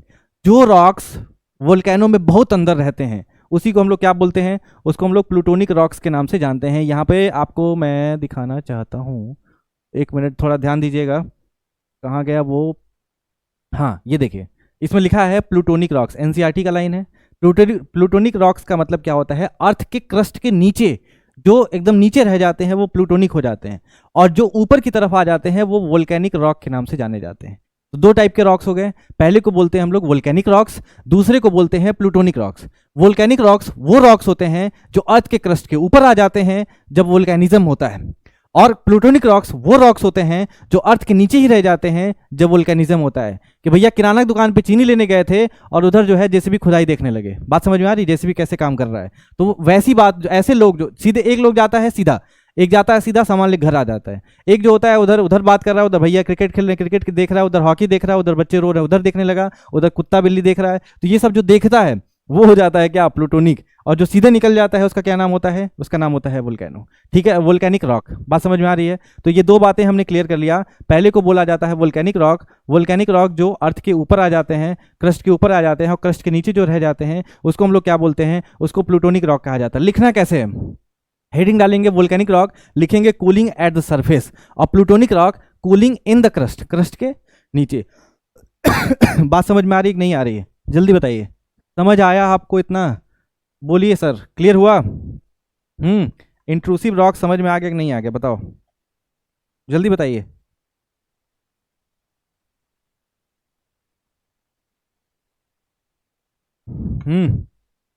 इंट्रूसिव रॉक्स क्लियर हो गया, आगे बढ़ा जाए। अब इंट्रूसिव मतलब क्या, अंदर। अगर बाहर बना है तो उसको क्या बोलेंगे, उसको एक्सट्रूसिव कहते हैं। तो 2 चीजें हो गया, अगर वो अंदर बना है तो उसको हम लोग क्या बोलेंगे, इंट्रूसिव, सॉरी, ठीक है। और अगर बाहर बना है तो उसको क्या बोलेंगे हम लोग, एक्सट्रूसिव कहेंगे। ये सारी बात आपको समझ में आ गई होगी और फटाफट जो है इसको कंप्लीट करते हैं, ठीक है। देखिए इधर ध्यान से, इधर अगर आप ध्यान से देखेंगे तो यहाँ पे आपको दिखेगा, पहला ये सिल होता है, ये सिल होता है, ठीक है। इस वाले को वोल्केनिक पाइप जो वेंट होता है ये ऐसे चला जाता है, यानी वर्टिकल, ठीक है। तो इसको हम लोग क्या बोलते हैं, डाइक कहते हैं। ये देखिए नीचे वाला जो फंस जाता है, नीचे एकदम बोला हम तो जाएंगे नहीं, हम तो मोटे हैं, हम तो भारी हैं, हम नहीं जाएंगे, हम नहीं जाएंगे तो भैया बैथोलिथ हो गए, ठीक है। उसके बाद जो है आपके पास होता है ये ऐसे, इसको क्या बोला जाता है, थोड़ा ध्यान दीजिएगा। माउंटेन की भाषा में इसको बोला जाता है एंटीक्लाइन, इसको हम लोग बोलते हैं क्या, एंटीक्लाइन। और इस नीचे वाले को बोला जाता है सिंक्लाइन। इस वाले को हम लोग क्या बोलते हैं, इसको फैकोलिथ कहते हैं, फैकोलिथ, ठीक है। तो ये हो गया फैकोलिथ। एंटीक्लाइन सिंक्लाइन वाले होते हैं उसको फैकोलिथ कहते हैं। ये क्या हो जाता है, इस तरह के डोम शेप बन जाता है, डोम शेप्ड बन जाता है। तो डोम शेप बन जाता है, उसको लैकोलिथ कह देते हैं, ठीक है। और इसको लोपोलिथ कह देते हैं, वैसे इसको लोपोलिथ कह देते हैं। ये देखो शॉर्ट सा शेप, एक बन गया ऐसे, ठीक है, एक ऐसा बन गया। अभी मैं फिर से दोबारा लिख के दिखाऊंगा, ये ऐसा बन गया तो इसको बोलते हैं लैकोलिथ। तो एक पेज ऐड करते हैं और इसको लिखने की कोशिश करते हैं। एक मिनट जो है इसका बैकग्राउंड चेंज कर लिया जाए, ठीक है। इधर देखो, ये ऐसे एक स्ट्रक्चर बनता है, एक स्ट्रक्चर ऐसे बनता है, एक स्ट्रक्चर ऐसे बनता है, एक स्ट्रक्चर जो होता है वो ऐसे बनता है, और एक स्ट्रक्चर जो होता है कैसे बनता है, एक मिनट, इसको ऐसे बनाते हैं, ठीक है। तो ये सारे स्ट्रक्चर होते हैं और एक जो है नीचे की तरफ बनता है। ये इंट्रूसिव लैंडफॉर्म के स्ट्रक्चर हैं। कैसे पता चलता है सर, ये कैसे पता चल गया, कोई गया था देखने या किसी ने वीडियो भेज दिया उधर से वोल्केनो ने, चलो देख लो इसको, ऐसा नहीं हुआ ये था ना, थोड़ा ध्यान से अगर आप देखें तो मैं आपको बताने की कोशिश करता हूँ। ये हुआ ये था कि ये पहले ये सारी बातें बनी थी, और ये सारी चीज़ें जब बनी थी उसके बाद ये अर्थ का क्रस्ट था, अर्थ का क्रस्ट है ऊपर वाला, क्रस्ट डिन्यूड होता गया, अनाच्छादित होता गया, खुलता गया खुलता गया खुलता गया। नीचे देखा तो इस तरह स्ट्रक्चर मिला, कुछ इस तरह मिला, कुछ इस तरह मिला। तो ये धीरे धीरे, जैसे डक्कन ट्रैप, डक्कन ट्रैप क्या था, पहले बैथोलिथ था, बैथोलिथ था, धीरे धीरे जो है क्षरण होता गया, मिट्टी चलती गई, मिट्टी कटती गई और कटती गई। डक्कन ट्रैप ऊपर की तरफ दिख रहा है, ऊपर की तरफ दिख रहा है तो इसको बैथोलिथ का एग्जाम्पल मानते हैं। बात समझ में आ रही है, इस तरह से हमने उसको देखा है। अब आइए तो वापस आइए और फटाफट इसको लिखने की कोशिश करते हैं और समझने की कोशिश करते हैं। ये सब एनसीईआरटी का है, सारी चीज़ें मैंने आपके लिए लिख दिया है, देख लीजिएगा। मैं आपको वन लाइनर यहाँ पे लिखा हुआ हूँ, इसको देखिएगा ध्यान से। बैथोलिथ क्या होता है, बैथोलिथ जो होता है वो इग्नियस रॉक होते हैं, जब वो मैग्मा जो डीप अंडरग्राउंड बहुत नीचे वाले जो होते हैं, बहुत नीचे वाले को बैथोलिथ कहते हैं। सिल और डाइक में क्या अंतर है, डाइक जो होता है वो वर्टिकल होता है, ठीक है, एक हॉरिजॉन्टल होता है, ठीक है। इस तरह की लाइन अगर बनेगी इसको हम लोग बोलते हैं सिल, और इस तरह लाइन अगर बनती है तो इसको हम लोग बोलते हैं डाइक, ठीक है। तो दो समझ में आ गया, हॉरिजॉन्टल है तो सिल और वर्टिकल है तो डाइक, क्लियर हो गया। डाइक क्या होता है, जो हॉरिजॉन्टल होता है, सिल क्या होता है डाइक क्या होता है, जो वर्टिकल होता है, और सिल कैसा होता है, हॉरिजॉन्टल होता है। और जो एकदम नीचे बना हुआ है तो उसको क्या बोलते हैं, बैथोलिथ कहते हैं। उसके बाद देखिए लैकोलिथ क्या होते हैं, डोम शेप्ड जो होते हैं, डोम शेप्ड जो होते हैं उसको हम लोग लैकोलिथ कहते हैं। फैकोलिथ क्या होता है, लेंस शेप्ड होता है, इस तरह वाले को हम लोग क्या बोलते हैं, इस तरह वाले को फैकोलिथ कहते हैं। और मोनाइड रॉक छोड़ दीजिए फिलहाल, आपने इतना याद किया। बैथोलिथ नीचे वाले को, सिल और डाइक, डाइक जो होता है वर्टिकल होता है, सिल जो होता है हॉरिजॉन्टल होता है। लैकोलिथ डोम शेप्ड होते हैं, फैकोलिथ जो होते हैं लेंस शेप होते हैं। और ये सारी बात हमने क्लियर कर लिया है। और यहाँ पर देखिए लैपोलिथ क्या होता है, देखिए लैकोलिथ हमने देखा है, यहाँ पर हमने देखा लैकोलिथ देखा, लैकोलिथ कैसे होते हैं, डोम शेप्ड होते हैं। लेकिन लैपोलिथ कैसे होते हैं, लैपोलिथ के बारे में अगर मैं आपको बताऊं, एंटीक्लाइन और सिंक्लाइन वाले जो होते हैं इसको हम लोग क्या बोलते हैं, इसको हम लोग बोलते हैं लैपोलिथ। ये एनसीईआरटी का लाइन, ठीक है, ये बात समझिएगा। डाइक समझ में आ गया। फैकोलिथ क्या होते हैं, बताओ फैकोलिथ क्या होते हैं, लैकोलिथ कैसे होते हैं। देखो, a wavy mass of intrusive rocks at times is found on the base of syncline or at the top of anticline is folded igneous country. Such wavy material have a definite conduct to beneath in the form of magma chambers subsequently developed at the batholith. These are called the phacolith. कहने का मतलब क्या है, anticline और syncline ये पूरे को हम लोग बोल दिए क्या, लैपोलिथ। लेकिन एक वाले एरिया को क्या बोलते हैं, इस वाले को हम लोग बोलते हैं क्या, फैकोलिथ। क्या बोलते हैं हम लोग इसको, फैकोलिथ कहते हैं। और नीचे वाले एरिया को भी क्या बोलेंगे, नीचे वाले को भी हम लोग क्या बोलेंगे, फैकोलिथ बोलेंगे। तो ये फिलहाल के लिए आपको 3-4 बातें याद रखनी। क्या, सबसे पहला बैथोलिथ क्या होता है, जो अर्थ के एकदम नीचे की तरफ रहते हैं। फोटो देखिए आप, अर्थ के एकदम नीचे की तरफ रहते हैं ये वाले, इस वाले को हम लोग क्या बोलते हैं, इसको हम लोग बैथोलिथ कहते हैं। उसके बाद जब आप आगे बढ़ेंगे तो आपको ये समझ में आएगा सिल और डाइक क्या होते हैं। तो डाइक जो होते हैं वो वर्टिकल होते हैं, सिल जो होता है हॉरिजॉन्टल होता है। लैकोलिथ क्या होते हैं, डोम शेप्ड होते हैं जैसे डक्कन ट्रैप। ऐसे ही फैकोलिथ क्या होते हैं, लेंस शेप्ड होते हैं, इस तरह की चीज़ें होती हैं। सॉसर शेप इसको कहा जाता है। कौन सा शेप कहा जाता है, सॉसर शेप कहा जाता है। पानी आता है इसमें भर जाता है, ठीक है, तो इसको बोलते हैं फैकोलिथ। सारी बात क्लियर हो गई क्या। मोनेड रॉक्स क्या होते हैं, ये आइसोलेटेड हिल और माउंटेन होते हैं जो इरोजन के बाद बच जाते हैं, रेसिस्टेंट रॉक्स होते हैं, जैसे अरावली नहीं, जैसे डक्कन ट्रैप है। डक्कन ट्रैप जो है वो मोनेड रॉक्स का भी एग्जाम्पल हो सकता है। तो इतनी बात आप ध्यान रखिएगा। फिलहाल एक बार फिर से समझा देते हैं आपको। सिल जो होता है वो हॉरिजॉन्टल होता है, डाइक जो होता है वो वर्टिकल होता है। उसके बाद सबसे नीचे वाले को बैथोलिथ कहते हैं, सबसे ऊपर वाले को जो डोम शेप जो होता है उसको हम लोग लैकोलिथ कहते हैं, शॉर्सर शेप जो होता है उसको हम लोग क्या बोलते हैं, फैकोलिथ कहते हैं, और एंटीक्लाइन सिंक्लाइन वाले को लोकोलिथ के नाम से जाना जाता है। एंटीक्लाइन और सिंक्लाइन वाले को हम लोग क्या बोलते हैं, एंटीक्लाइन और सिंक्लाइन को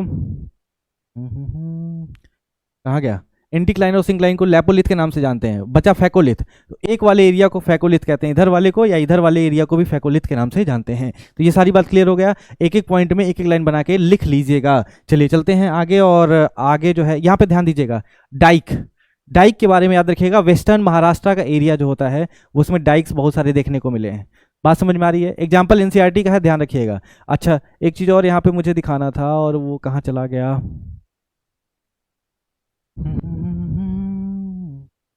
चलिए एक चीज और यहाँ पे था, हाँ, Karnataka plateau. Karnataka plateau is spotted with domal hills of granite rocks, most of these now exfoliated and examples of laccolith and batholith. यानी वो पहले एक्सफोलिएट मतलब खुल गए हैं, सब खत्म हो चुका है, वो नीचे वाले ऊपर की तरफ दिख रहे हैं, ठीक है। तो ये कर्नाटका रॉक्स के बारे में, कर्नाटका प्लेट्यू के बारे में ध्यान रखिएगा। ये लैकोलिथ का एग्जाम्पल है, बैथोलिथ का भी एग्जाम्पल है, ठीक है। तो ये सारी बात समझ में आ गया। तो वोल्केनो के बारे में इतनी सारी बातें हमारे पास थी, और ये बात हमको ध्यान रखना चाहिए। सबसे पहले हमारे पास क्या था, वोल्केनिज्म क्या होता है, लावा मैग्मा क्या होता है, विंड क्या होता है, क्रेटर क्या होता है, कॉल्डेरा क्या होता है, शिल्ड वोल्केनो क्या होता है, एसिडिक लावा क्या होता है, बेसिक लावा क्या होता है, कंपोजिट वोल्केनो क्या होता है।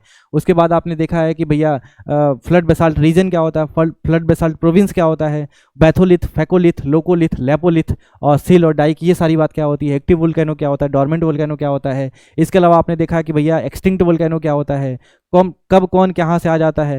ये जो वोल्केनो है, वोल्केनो में जो धुआं निकलता है वो वॉक के नाम से जाना जाता है। इसमें गैस निकलती है, सल्फर बहुत खतरनाक होती है, इसीलिए सल्फर के माउंटेन, मतलब जहाँ पे वोल्केनो निकलता है वहाँ पर सल्फर के माउंटेन बहुत ज़्यादा पाए जाते हैं, गंधक के पर्वत, ठीक है। सल्फर ज़्यादा पाया जाता है, और सल्फर जो होता है वो लंग्स कैंसर बनाता है, ये बात भी ध्यान रखिएगा, ठीक है।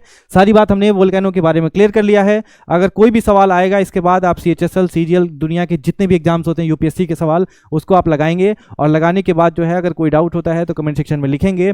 क्वेश्चन एनसीईआरटी के सारी बातें आपने लिख लिया है, नोट्स बना लीजिएगा प्रॉपर, PDF आपको टेलीग्राम पे मिल जाएगा। उसके बाद हम आगे जो है बात करेंगे आपसे किसके बारे में, अर्थक्वेक के बारे में बात करेंगे, अर्थक्वेक क्या होता है, ठीक है। हाँ जी, तो आगे अपना टॉपिक जो है सर अर्थक्वेक है, और अर्थक्वेक के बारे में बात करेंगे। भूकंप क्या होता है, भूकंप का मतलब होता है कि अर्थ का हिलना। भूकंप के बारे में हमने सारी बात पहले वीडियो में करी है। अर्थक्वेक का क्या मतलब है, कोर कॉन्सेप्ट क्या है, कहाँ से सवाल बनते हैं, इसके बारे में हमको बात करना है, ठीक है। तो 3 टाइप के प्लेट बाउंड्री के बारे में हमने बात करी थी। पहले को हमने बोला क्या, डाइवर्जेंट प्लेट बाउंड्री, 2 प्लेट एक दूसरे से दूर जाती हैं। उसके बाद कन्वर्जेंट प्लेट बाउंड्री, एक दूसरे के पास आती हैं, और जब पास आती हैं भैया तो उसी जगह पे यहाँ पर ये सबसाइड करता है, सबडक्ट होता है, और यहाँ पे वोल्केनो आता है, और इसी एरिया में जो आता है क्या आता है, भूकंप आता है जब ट्रेंच बनते हैं। इसी को वडाटी वेनी ऑफ जून के नाम से जाना जाता है, अभी दिखाता हूँ आपको। उसके अलावा जो होता है यहाँ पर ट्रांसफॉर्म प्लेट बाउंड्री, इस केस में भी क्या होता है, इस केस में भी रगड़ होता है, और रगड़ होने से भूकंप आता है, अर्थक्वेक आता है। तो पूछा जाएगा सर अर्थक्वेक क्या होता है। अर्थक्वेक की जो स्टडी होती है उसको हम लोग क्या बोलते हैं, उसको हम लोग सिस्मोलॉजी कहा जाता है। क्या बोलते हैं हम लोग, सिस्मोलॉजी, इसको लिख लीजिएगा। अर्थक्वेक की स्टडी को सिस्मोलॉजी कहते हैं, और इसके जो एक्सपर्ट होते हैं उसको सिस्मोलॉजिस्ट कहते हैं। ये जो वेव्स होती हैं अर्थक्वेक की, उसको सिस्मिक वेव्स के नाम से जानते हैं, ठीक है। उसको क्या बोलते हैं हम लोग, सिस्मिक वेव्स के नाम से जानते हैं, ठीक है। और यही सिस्मिक वेव्स जो होती हैं वो अर्थक्वेक होती हैं, और यही जो होती हैं अर्थ के क्लियर पिक्चर के बारे में बताती हैं। सर अर्थ कैसा है, लिक्विड है, सॉलिड है, या जैसे भी है, वो सारी बात कहाँ से पता चलती है सर, अर्थक्वेक से पता चलती है। अर्थक्वेक क्या होता है, सिंपल वर्ड में, शेकिंग ऑफ द अर्थ, अर्थ का हिलना क्या कहलाता है, अर्थक्वेक। तो ये नहीं कि लक्ष्मण जी यहाँ से उठाए, यहाँ शेषनाग उठाए और रख दिए, ऐसा कुछ भी नहीं है, ठीक है।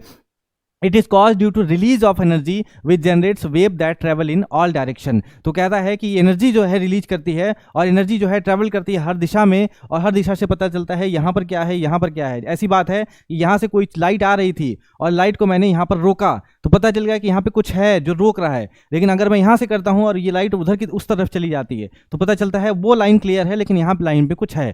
तो ये सिस्मिक वेव से हमको पता चलता है कि अर्थ के अंदर ऐसा क्या क्या है। ये सारी बात समझ में आ रही है। तो ये अर्थक्वेक होता है और ये प्लेट बाउंड्री भी होती है, इसको ध्यान रखिएगा। बार बार सर एक ही चीज पढ़ना पड़ेगा, थक गए होंगे पढ़ते पढ़ते, तो याद रखिएगा एक ही चीज बार बार पढ़ना पड़ेगा, क्योंकि बिना पढ़े जो है सिलेक्शन नहीं होता है। बार बार जो बोरिंग काम है वही करना पड़ेगा, तो इसको ध्यान रखिएगा। एक कहानी पढ़ा था बैम्बू ट्री के बारे में, थोड़ा मैं सुनाना चाहता हूँ। मैं अभी 2-3 दिन पहले पढ़ रहा था, तो उसको थोड़ा ध्यान समझिएगा। एक बार की बात है, हुआ एक बार एक किसान था, उसने बैम्बू ट्री लगा दिया। बैम्बू ट्री क्या होता है, चाइनीज जो होता है बैम्बू ट्री होता है।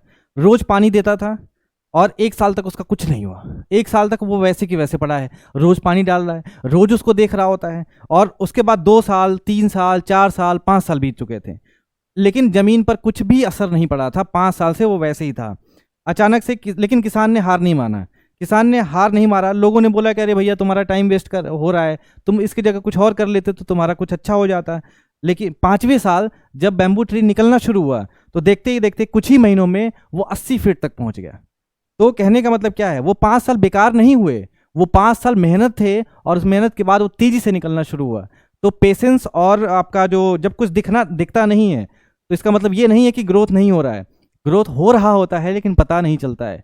पेशेंस की परीक्षा हर समय होती है। ये आपका जो कंपटीशन का एग्जाम है, कॉम्पिटिटिव एग्जाम्स हैं, ये आपसे आपकी परीक्षा होती है। पेशेंस है कि नहीं है, ग्रोथ हो रही है, इसको पेशेंस से देखना पड़ता है। कुछ बातें समझ में आई ना? वोल्केनो क्लियर हुआ, ग्रोथ हुआ है तभी तो। अर्थक्वेक समझ में आया, शेकिंग ऑफ अर्थ होता है। इससे पता चलता है अर्थ के इंटीरियर में क्या क्या है, कहाँ पर सॉलिड है, कहाँ पर लिक्विड है, कहाँ पर गैस है। सिस्मिक वेव्स क्या होती हैं, सिस्मोलॉजी क्या होता है, शील्ड वोल्केनो क्या होते हैं, या लेपोलिथ क्या होता है, लोकोलिथ क्या होता है, बैथोलिथ क्या होता है, सिल क्या होता है, डाइक क्या होता है। अब इससे क्या चाहिए तुरंत? एक दिन में कुछ नहीं होता है। रातों रात बैम्बू ट्री नहीं बन गया। बैम्बू ट्री 80 फीट पहुंचा लेकिन समय लिया 5 साल। ग्रोथ और पेशेंस हमेशा ध्यान रखिएगा।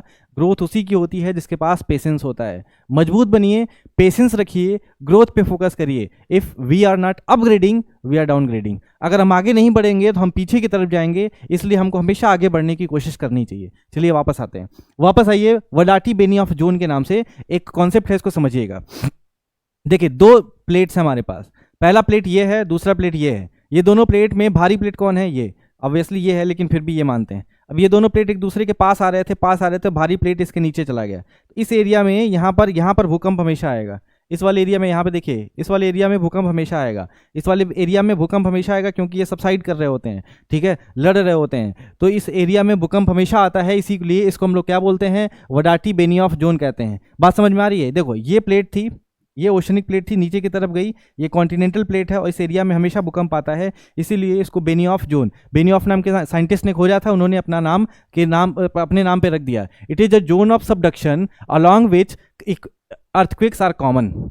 वहां पे हमेशा भूकंप आते रहते हैं। Which are produce by the interaction of down going oceanic crystal plate against the continental plate. बात समझ में आ रही है? तो ओशनिक प्लेट नीचे की तरफ गया, कॉन्टिनेंटल ऊपर की तरफ है, और इस एरिया में हमेशा जो है भूकंप आते रहते हैं। और इसी को क्या बोलते हैं हम लोग? वडाटी बेनियॉफ जोन के नाम से जाना जाता है। क्या ये सारी बात आपको क्लियर हो गया है? चलिए आगे बढ़ते हैं। आगे देखिए क्या होता है। जहां से भूकंप शुरू होता है सॉरी, जहां से भूकंप शुरू होता है इसको हम लोग क्या बोलते हैं? फोकस कहते हैं। इसको हम लोग क्या बोलते हैं? बोलो, फोकस कहा जाता है। और यहां पर जब ये एनर्जी जो होती है सरफेस पे आ जाती है, तो सरफेस पे आती है, तो सरफेस पे आकर इसको हम लोग क्या बोलते हैं? एपिसेंटर कहते हैं। जहां से टूटा, जहां से एनर्जी शुरू हुई, उसको हम लोग बोल दिए फोकस। इसी को हम लोग हाइपोसेंटर के नाम से जानते हैं। लेकिन जब ऊपर की तरफ सरफेस पे आ जाता है सीधा, तो सरफेस वाले जब सरफेस पे आकर एनर्जी को बिखेरता है तो इसको एपिसेंटर के नाम से जाना जाता है। तो कहने का मतलब the point where faulting starts during an earthquake, उसको क्या हम लोग बोलते हैं? उसको हम लोग फोकस को कहते हैं। और फोकस को ही फोकस को ही हम लोग, एक मिनट क्या हो रहा है ये? फोकस को ही हम लोग क्या बोलते हैं, फोकस को ही हाइपोसेंटर के नाम से जानते हैं। लेकिन एपीसेंटर क्या होता है sir, epicentre is the point on earth surface directly above the focus, focus के जस्ट ऊपर जो होता है उसी को हम लोग क्या बोलते हैं, उसी को हम लोग जो है एपीसेंटर के नाम से जानते हैं। Intensity of N earthquake is greatest at the epicentre, epicentre पर यहाँ पर बहुत ज़्यादा होता है, लेकिन इस तरफ धीरे धीरे कम होता है, इस तरफ धीरे धीरे कम हो जाता है। तो ये हो गया भाई साहब आपका फोकस, और फोकस के ऊपर जो हो गया इसको एपीसेंटर। एपीसेंटर भी यहाँ पर देखो तेज है, लेकिन इधर आके कम हो गया, इधर बाद में खत्म हो जाता है, इधर भी जो है खत्म हो जाता है। तो एपीसेंटर पे सबसे ज़्यादा होता है, सबसे ज़्यादा नुकसान एपीसेंटर पे होता है। फोकस पे क्या नुकसान होगा, नीचे की तरफ है, ऊपर एपीसेंटर पे ज़्यादा होता है, उसके बाद जो है धीरे धीरे ये कम होता चला जाता है। तो ये बात ध्यान रखिएगा। उसके बाद अब भूकंप को नापना है, तो भूकंप को नापने के दो पैमाने आपके पास, एक होता है रिक्टर स्केल, दूसरा होता है मर्केली स्केल। दोनों के बारे में समझ लीजिए। रिक्टर स्केल की खोज जो है 1935 में किसने करी थी, बताओ किसने करी थी, जल्दी बताइए सर। तो सबसे पहले का नाम है क्या, चार्ल्स एफ रिक्टर ने 1935 में करी थी। क्या देखा जाता है, कितनी एनर्जी अर्थक्वेक के दौरान रिलीज हुई है, ये रिक्टर स्केल बताता है। ठीक है, मैग्नीट्यूड को इंडिकेट करता है। ठीक है, रिक्टर स्केल क्या नापता है, मैग्नीट्यूड। क्या नापता है बताओ, मैग्नीट्यूड। और अगर मर्केली स्केल की बात करें तो इंटेंसिटी नापता है। Earthquake with a magnitude of 5%, 5 से 4, 4 से 5 बड़ा है, इसका मतलब वो 10 गुना ज़्यादा शेकिंग किया है और 31 गुना ज़्यादा एनर्जी निकली है। बस इतनी बात ध्यान रखिएगा। यानी इसमें जो होता है आपका मेजरमेंट जो होता है वो 1 से लेकर के 10 के बीच में होता है, मतलब 0 से 9 के बीच में होता है। यहाँ पर 1 लिखा हुआ है, तो याद रखिएगा। रिक्टर स्केल, रिक्टर स्केल के बारे में 2-3 बात। पहला, रिक्टर स्केल की खोज जो हुई थी वो 1935 में चार्ल्स एफ रिक्टर ने किया था। दूसरी बात, मैग्नीट्यूड नापने का पैमाना है। तीसरी बात जो है एनर्जी कितनी निकलती है वो भी यही बताता है। पैमाने में कितने लोग होते हैं, 0 से 9 के बीच में होता है। एक जो पॉइंट होता है वो 10 गुना ज्यादा एनर्जी को दिखाता है। क्लियर हो गई बात। तो अगला मर्केली स्केल, मर्केली स्केल जो होता है इंटेंसिटी दिखाता है, कितना नुकसान हुआ ये कौन दिखाएगा, ये मर्केली स्केल दिखाता है। Mercalli scale measures the effect of an earthquake, exam का सवाल बन चुका है। अर्थक्वेक का इफेक्ट कितना रहा ये कौन दिखा रहा है, तो ये मर्केली स्केल दिखा रहा है, ये बात ध्यान रखिएगा। लेकिन मैग्नीट्यूड, कितनी तेजी से एनर्जी निकली, ये कौन दिखा रहा था, रिक्टर स्केल दिखा रहा था। ठीक है, यानी कितना असर पड़ा ये कौन दिखाएगा, Mercalli scale. Intensity of N earthquake is indicated by a number on the scale ranging from 1 से 12। ठीक है, मैग्नीट्यूड को दिखाने वाला कौन, यहाँ पे ध्यान दीजिएगा फिर से, let me clear this. Magnitude को नापने वाला कौन, एनर्जी कितनी निकली, तो उसके लिए कौन था अपने पास, रिक्टर स्केल। इसको लिख लीजिएगा, क्या था, रिक्टर स्केल। मैं क्लियर किनारे हो जाता हूँ। देखिए, मैग्नीट्यूड को नापने वाला रिक्टर स्केल। लेकिन अगर मैं पूछता हूँ आपसे इंटेंसिटी को कौन नापता है ना, इंटेंसिटी को कौन नापता है, तो इंटेंसिटी को नापने के लिए है आपके पास मर्केली स्केल। मर्केली स्केल, समझ में आ गई बात। रिक्टर स्केल के बारे में ध्यान रखिएगा कि 1935 में खोजा गया था, और इसमें जो रेंज होता है वो 0 से लेकर के 9 के बीच में होता है। लेकिन मर्केली स्केल में जो होता है वो 1 से लेकर के 12 के बीच में होता है। ठीक है, तो सारी बात क्लियर हो गया। इंटेंसिटी को नापता है मर्केली स्केल और मैग्नीट्यूड को नापता है रिक्टर स्केल। आगे बढ़ते हैं। आगे देखिए अपने पास टाइप्स ऑफ वेव्स की बात करें तो एक होता है बॉडी वेव्स और दूसरा होता है सरफेस वेव। एक होते हैं बॉडी वेव्स, दूसरे होते हैं सरफेस वेव्स। बॉडी वेव्स हमेशा 2 टाइप के होते हैं, एक को पी वेव्स कहा जाता है, एक को एस वेव्स कहा जाता है। पी वेव्स जो होते हैं जिसको प्राइमरी वेव्स कहते हैं, एस वेव जिसको सेकेंडरी वेव्स कहते हैं। और सरफेस वेव 2 टाइप के होते हैं, एक को लव वेव्स कहते हैं, एक को रेले वेव्स के नाम से जानते हैं। ठीक है, अब इसके डायरेक्शन के बारे में हमको समझना है। एस वेव्स का डायरेक्शन इस तरह से होता है, और ये जो होता है कंप्रेशन रेयर फ्रैक्शन में चलता है। यहाँ पे देखिए, यहाँ पर कंप्रेशन है तो यहाँ पर पूरा रेयर फ्रैक्शन है। ठीक, यहाँ पर कंप्रेशन है तो यहाँ पर एकदम रेयर फ्रैक्शन है, यहाँ पे कंप्रेशन है तो यहाँ पर एकदम से रेयर फ्रैक्शन है। तो ये बात ध्यान रखना है। बॉडी वेव्स हमेशा 2 टाइप की, एक को पी वेव्स, दूसरे को एस वेव्स। और सरफेस वेव, बॉडी वेव का मतलब अर्थ के अंदर चल रही होती हैं, और अगर पूछा जाए सरफेस वेव्स तो ऊपर चल रही होती हैं। ऊपर चल रही होती है तो पहले का नाम लव वेव, दूसरे का नाम रिले वेव। पूछा जाएगा कि बताओ कौन जो होता है डिस्ट्रक्शन पैदा करता है, कौन विनाश करता है, तो लव वेव्स करती हैं। यही तो ऊपर हैं सरफेस वेव। सरफेस वेव में रेले और लव, यही दोनों खतरनाक होते हैं। लव हमेशा खतरनाक होता है, ध्यान दीजिएगा। ठीक है, तो लव वेव्स हो जाता है।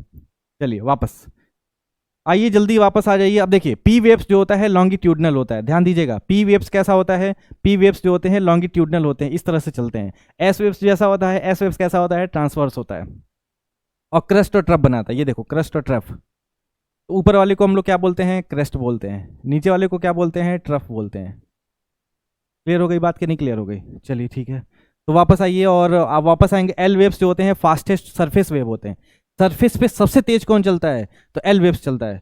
सरफेस पे सबसे तेज कौन चलता है, ठीक है, फास्टेस्ट सरफेस वेव जो होता है एल वेव्स होता है। इसके बाद आपको जो है परमुटेशन कॉम्बिनेशन की क्लास मिलेगी एक, ठीक है, ओंकार सर की। एक बार कंप्लीट कर लेना, उसके बाद कभी भी पढ़ने की जरूरत नहीं है। चाहे आपका एकेडमिक का पढ़ाई हो, 12th में हो, 9th में हो, 10th में हो, बैंकिंग का एग्जाम दे रहे हो, एसएससी का एग्जाम दे रहे हो, दुनिया के कोई भी एग्जाम्स दे रहे हो, एक बार कंप्लीट कर लीजिए, उसके बाद कोई भी पढ़ने की जरूरत नहीं, कुछ भी करने की जरूरत नहीं है। केवल आप मॉक टेस्ट लगाते रहिएगा और इसी वीडियो को एक बार 2 बार, और जो स्लाइड देंगे उसी को 2-3 बार 4 बार क्वेश्चन लगा लीजिएगा। कम से कम 2-3 बार 4 बार क्वेश्चन लगाने हैं, तभी जाके कुछ काम बनेगा। एक बार पढ़ लिया और हमारा तो हो गया, जय हिंद जय भारत पंखा देख रहे हैं, तो नहीं होगा इससे। एक बार करा है उसको दोबारा करिए, तीसरी बार करिए, उसके बाद केवल और केवल मॉक टेस्ट, इसके अलावा कुछ भी नहीं करना है उसमें। ठीक, चलिए आगे बढ़ते हैं। एल वेव्स जो होते हैं वो फास्टेस्ट सरफेस वेव होते हैं। पी वेव्स जो होते हैं सबसे तेज होते हैं। अब पूछा जाएगा चारों वेव्स में, चारों भैया में से कौन आगे, तो चारों भैया में से पी वेव आगे। लेकिन सरफेस पे सबसे तेज कौन, तो भैया लब भैया। ठीक है, समझ में आया कि नहीं आया? तो यहाँ पे क्लियर हो गया कि भैया एस वेव्स जो होते हैं ट्रांसवर्स होते हैं, पी वेव्स जो होते हैं लॉन्गिट्यूडनल होते हैं। एल वेव जो होता है वो फास्टेस्ट सरफेस वेव होता है, सरफेस पर खूब तेजी से चलता है, खूब तेजी से, है ना। और पी वेव्स जो होता है वो फास्टेस्ट वेव होता है, बहुत तेजी से चलता है पूरे अर्थ पर। ठीक है, क्रस्ट की बात नहीं कर रहा हूँ। पी वेव्स जो होते हैं वो कंप्रेशन और रेयर फ्रैक्शन दिखाते हैं, ये देखिए कंप्रेशन और रेयर फ्रैक्शन यहाँ पे दिखाते हैं। और क्रस्ट और ट्रफ कौन दिखाता है, एस वेव्स दिखाते हैं। लॉन्गिट्यूडनल कौन होता है, पी वेव्स। ट्रांसवर्स कौन होता है आपका, ट्रांसवर्स कौन होता है, एस वेव्स होता है। तो ये आपके काम की बात है, ये स्लाइड आपके लिए सबसे काम का है। पी वेव्स हमेशा लॉन्गिट्यूडनल होते हैं, एस वेव्स ट्रांसवर्स होते हैं और क्रस्ट और ट्रफ बनाते हैं। पी वेव सबसे तेज होते हैं, एल वेव जो होते हैं सरफेस में सबसे तेज होते हैं, पी वेव्स जो होते हैं वो कंप्रेशन और रेयर फ्रैक्शन दिखाते हैं। ये सारी बात आपको क्लियर हो चुका है। आगे देखिए, आगे आपके पास पी वेव का शैडो जोन और एस वेव का शैडो जोन के बारे में बात हो रही है। भैया पी वेव्स कहाँ से कहाँ तक ट्रेवल कर सकते हैं? पी वेव्स जो होते हैं वो ट्रेवल करते हैं केवल 105 से लेकर के 145 तक ट्रेवल नहीं करते हैं, इधर फिर 105 145 ट्रेवल नहीं करते हैं। कैसे? देखिए पी वेव्स जो होते हैं ना, पी वेव्स जो होते हैं वो सॉलिड लिक्विड गैस तीनों में ट्रेवल करते हैं। पी वेव्स जो होते हैं सॉलिड लिक्विड और गैस तीनों में ट्रेवल करते हैं। लेकिन एस वेव्स जो होते हैं वो केवल सॉलिड में ट्रेवल करते हैं, यानी लिक्विड और गैस जब रहेगा तो एस वेव ट्रेवल नहीं करेगा। इससे पता चला है कि अर्थ के कोर में, अर्थ के ऊपर या अर्थ के नीचे क्या है, लिक्विड है कि नहीं है, गैस है कि नहीं है। गैस और लिक्विड है तो एस वेव ट्रेवल नहीं कर रहा है, इसका मतलब एस वेव गैस और लिक्विड से ट्रेवल नहीं करता है, सॉलिड लिक्विड गैस तीनों से ट्रेवल कर रहा होता है। इसलिए पी वेव्स खतरनाक भी होते हैं, मतलब खतरनाक नहीं, तेज होते हैं। तो ध्यान दीजिएगा इसमें। तो ये समझ में आ गया हमको कि भैया जो पी वेव का शैडो जोन होता है, पी वेव कहाँ से कहाँ तक नहीं जाता है, हमेशा 105 से 45 105 से 145 नहीं जाता है, उसके बाद फिर 145 आता है, 105 145 नहीं जाता है। यानी ये हमको समझ में आ गया सर, इतना जो है इस एरिया में जो है पी वेव्स नहीं जाते हैं, इतना हमको याद रखना है। इतना हमको याद क्या रखना है, 105 से 145, 105 से 145, इस एरिया में पी वेव्स नहीं जाते हैं। ठीक है, लेकिन एस वेव्स की बात करें तो 105 से लेकर के 105 तक इतने एरिया में नहीं जाता है। तो पूछा जाएगा एस वेव का या पी वेव्स का किसका शैडो जोन ज़्यादा है, तो हमेशा एस वेव का शैडो जोन ज़्यादा है। यहाँ तो केवल 30 है, यहाँ पर तो 100 है, 100। ठीक है, नॉट 100। चलिए, तो पी वेव्स निकलती हैं ऐसे, उसके बाद ये बदल जाती हैं। ठीक है, रास्ता जैसे नॉर्मल की तरफ झुक जाना, बेंड हो जाना, ये सारी बात इस वजह से जो होता है इस एरिया में नहीं आ पाता है। इसके पीछे कभी कोई और कारण बाद में डीप में डिस्कस करेंगे। पी वेव्स का शैडो जोन 105 से 145, एस वेव्स का शैडो जोन 105 से 105। तो पूछा जाएगा किसका शैडो जोन ज़्यादा, तो एस वेव का शैडो जोन ज़्यादा, पी वेव का कम होता है। ये कैलकुलेशन है, ये याद रखिएगा, कॉमन है, 78 डिग्री सबके लिए होता है। हालांकि इसको याद रखने की जरूरत नहीं है। पूछा गया है the span of shadow zone of P waves, P waves का कितना होता है, 78 दिया है। हालांकि देखिए इधर 30 है, 30 नहीं 40 है इधर। ठीक है, और इधर भी 40 है, तो 40 और 40 80 हो गया, तो ये 80 डिग्री मान लीजिए इधर। ऐसे इधर भी मान लीजिए 105 105 100, तो ये 100 हो गया। अब बताओ 80 दोनों में कॉमन है कि नहीं, 80 डिग्री। तो पूछा है कॉमन कितना होता है, तो 80, 142 माना है इसलिए 78 बोला है। लेकिन माना जाए एनसीईआरटी के हिसाब से, तो एनसीईआरटी के हिसाब से जो है 80 डिग्री आता है।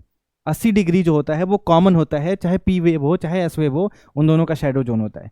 तो शैडो जोन सबसे ज़्यादा किसका होता है, एस वेव का। सबसे कम किसका होता है, पी वेव्स का। ठीक है, दो ही वेव्स हमारे पास बॉडी वेव्स हैं, सरफेस वेव से उसका लेना देना नहीं है। सरफेस पे सबसे तेज कौन चलता है, एल वेव्स चलता है। आगे बढ़े, आगे देखिए आपके पास लव वेव है। The first kind of surface wave is called a love wave named after as love. As love जो ब्रिटिश मैथमेटिशियन थे, उनके नाम पर लव वेव का नाम पड़ा है। फास्टेस्ट सरफेस वेव होती हैं और मूव करती हैं ग्राउंड पर फ्रॉम साइड टू साइड, यानी अगल बगल चलती रहती हैं। रेले वेव अनदर सरफेस वेव होते हैं जिसको रेले वेव कहा जाता है, लॉर्ड रेले के नाम पर। रेले वेव के बारे में याद रखिएगा कि most of the shaking felt from an earthquake is due to Rayleigh wave which can be much larger than the other waves. ठीक है, बहुत तेज होते हैं और बहुत ज़्यादा डिस्ट्रक्शन जो होते हैं वो एल वेव्स करते हैं, ठीक है। तो ग्राउंड अपसाइड डाउन करते हैं, ये सारी बात आपके काम की नहीं है। आपके काम की बात है एल वेव और रिले वेव्स जो होते हैं वो सर्फेस वेव होते हैं, और पी वेव और एस वेव जो होते हैं वो बॉडी वेव्स होते हैं। ये बात समझ में आ गई। ट्रांसवर्स कौन होता है, लॉन्गिट्यूडनल कौन होता है, किसका शैडो जोन ज़्यादा होता है, एस का शैडो जोन ज़्यादा होता है और पी का शैडो जोन कम होता है, ये सारी बात जो है आप ध्यान रखिएगा, ठीक है। On the basis of earthquake, sorry, classification of earthquake on the basis of causative force, on the basis of depth of focus, on the basis of human causality, ठीक है। तो नेचुरल होते हैं, नेचुरल वाले अर्थक्वेक होते हैं जब volcano से निकलते हैं। वोल्केनो आया, फटा, विस्फोट हुआ, अचानक से हिल गया, तो वो वोल्केनिक अर्थक्वेक। टेक्टोनिक, प्लेट टकराई और हिल गया, ठीक है। आइसोस्टैटिक और प्लूटोनिक, प्लूटोनिक रॉक्स होते हैं, तो उसकी वजह से जब आता है तो नेचुरल। आर्टिफिशियल कैसे होता है, डैम्स बना है, डैम्स टूट गया तो आर्टिफिशियल अर्थक्वेक आता है, ठीक है। फोकस अगर 50 किलोमीटर, फोकस मतलब हाइपोसेंटर, अगर 50 किलोमीटर के कम है तो मॉडरेट है, 50 से 250 किलोमीटर इंटरमीडिएट, और 250 से 700 किलोमीटर डीप फोकस होते हैं, ठीक है। जैसे 500 से 700 किलोमीटर था बराटी बेनी ऑफ जोन, तो वो कैसे होते हैं, डीप फोकस वाले जो होते हैं अर्थक्वेक होते हैं, ये ध्यान रखिएगा। मोटी मोटा है, बहुत काम का नहीं है। और on the basis of human causality, जब भूकंप में 5000 लोगों से कम की डेथ होती है तो मॉडरेट भूकंप, 5000 से 1 लाख तक की डेथ हुई है हाईली हैजार्डस, और 1 लाख से ऊपर अगर डेथ हुई है तो बहुत ही ज़्यादा खतरनाक रहा है। तो ये बात ध्यान रखिएगा, अर्थक्वेक का क्लासिफिकेशन यहीं से क्लियर हो जाता है। उसके बाद इंडिया में कितने जोन हैं भूकंप के, कभी भी जोन 1 नहीं होता भूकंप का, जोन 2, 3, 4, 5 इतने ही होते हैं इसमें। देखिए अब हमारे पास अगर हम आपसे बात करें, कि बताओ जोन 5 में कितने आते हैं, जहां हाईली सेंसिटिव होता है, तो ये नॉर्थ ईस्ट आपका हाईली सेंसिटिव जोन है जहां पे भूकंप आते हैं। ये देखिए यहाँ पर भी हाईली सेंसिटिव है, ये भी है आपके पास उत्तराखंड वाला एरिया, ये देखिए हिमाचल प्रदेश का एरिया, ये जम्मू कश्मीर का एरिया, ये गुजरात का एरिया, ये सब हमारे पास हाईली सेंसिटिव होते हैं। बाकी मॉडरेट होते हैं, और जोन 2 जब सबसे कम होते हैं, ये देखिए आपका नॉर्थ इंडियन प्लेन सबसे कम है, उड़ीसा वाला एरिया, इस वाले एरिया में देखो यहाँ पे आते ही नहीं है, यहाँ पे बहुत हल्के होते हैं। जोन 2, जोन 3, साउथ इंडिया जो है जोन 2, जोन 3 होता है, क्योंकि वोल्केनो भी नहीं आते हैं और अर्थक्वेक भी कम आते हैं। तो ये आपको समझ में आ गया, इंडिया में जोन 2, 3, 4, 5 है। जोन 2 में पूरा नॉर्थ ईस्ट आता है, ये आपका जो है कौन सा एरिया है बताओ, ये नेपाल वाला एरिया है, इधर नेपाल का एरिया है, ये सिक्किम के बगल वाला एरिया है आपके पास, हालांकि इसको मानिएगा तिब्बत का एरिया है। ये आपका उत्तराखंड हो गया, ये जम्मू कश्मीर, हिमाचल प्रदेश, पंजाब का एरिया, ये जम्मू कश्मीर का एरिया, गुजरात का एरिया है, ये सब हमारे जोन 5 में आते हैं। बाकी सब नॉर्मल जोन है जहाँ पे भूकंप नहीं आते हैं। इफेक्ट क्या होता है अर्थक्वेक का, प्रभाव क्या होता है, तो प्रभाव में आता है ग्राउंड शेकिंग, हिल जाता है पूरा, ठीक है। सुनामी बहुत ज़्यादा आती है, पानी में भूकंप आया है तो सुनामी आती है। उसके बाद पूछा जाएगा आग भी लग जाती है जंगलों में, डैम्स टूट जाते हैं, लीवी फेलियर हो जाता है, सॉइल लिक्विफेक्शन हो जाता है। सॉइल लिक्विफेक्शन का मतलब होता है पानी है और हिला तो पानी नीचे की तरफ जाता है, रिस के नीचे की तरफ चला जाता है, उसी को सॉइल लिक्विफेक्शन कहते हैं, और वो जाता है और अंदर से कमज़ोर करने लगता है, ग्राउंड लर्चिंग हो जाती है। एवलांशे आते हैं, एवलांशे मतलब क्या होते हैं, पत्थर जो बड़े बड़े ग्लेशियर के गोले पिघल के जो है नीचे की तरफ आते हैं, और जब आते हैं तो सबको बहा के लेके जाते हैं, चलो भैया हमारे साथ चलो, चलो भैया हमारे साथ चलो, चलो भैया हमारे साथ चलो, इस तरह से कहानी आगे बढ़ती है। एवलांशे हो जाता है, ग्राउंड डिस्प्लेसमेंट हो जाता है, सब चीज़ें विनाश हो जाती हैं, तो ये सब इफेक्ट होता है। आइसोसिस्मल लाइन किसको कहते हैं, ये काम का है। आइसोसिस्मल लाइन का मतलब एक ऐसा पॉइंट जहाँ पर सेम इंटेंसिटी का भूकंप आया था, इसी लाइन को क्या बोलते हैं, सॉरी इसको इस तरह से, एक ऐसा लाइन जहाँ पर सेम इंटेंसिटी, यहाँ पर भी 5 का था, यहाँ पर भी 5 रिक्टर स्केल, 5, 5, 5, इसको हम लोग क्या बोलते हैं, इसको हम लोग आइसोसिस्मिक लाइन के नाम से जानते हैं। ये बात ध्यान रखिएगा। इसी के साथ जो है हम आगे बढ़ते हैं और आगे हमारा चैप्टर खत्म होता है। वोल्केनो काम का था, उसके बारे में हमने बात करी थी। अर्थक्वेक भी जितना इंपॉर्टेंट था उतना हमने बात करी है। इतना अगर आपने क्लियर कर लिया, वीडियो को 2 बार कम से कम देख लीजिएगा और नोट्स जरूर बना लीजिएगा, इसके बाद हम क्वेश्चन करेंगे इस पर। बात समझ में आ रही है? बार बार करना है एक ही चीज़ को, ज़्यादा नहीं करना है, जितना काम का था उतना कर लीजिए तो पर्याप्त है, कोई दिक्कत कोई परेशानी नहीं आएगी। इसी को बार बार रिवीजन करते रहिए, बार बार करते रहिए, और कुछ करने की जरूरत नहीं है इसके अलावा, केवल और क्वेश्चन लगाने हैं, मॉक टेस्ट लगाने हैं। बाकी मिलते हैं अगले वीडियो में, तब तक अपना ख्याल रखिए, खुश रहिए। जय हिंद, जय भारत, नमस्कार।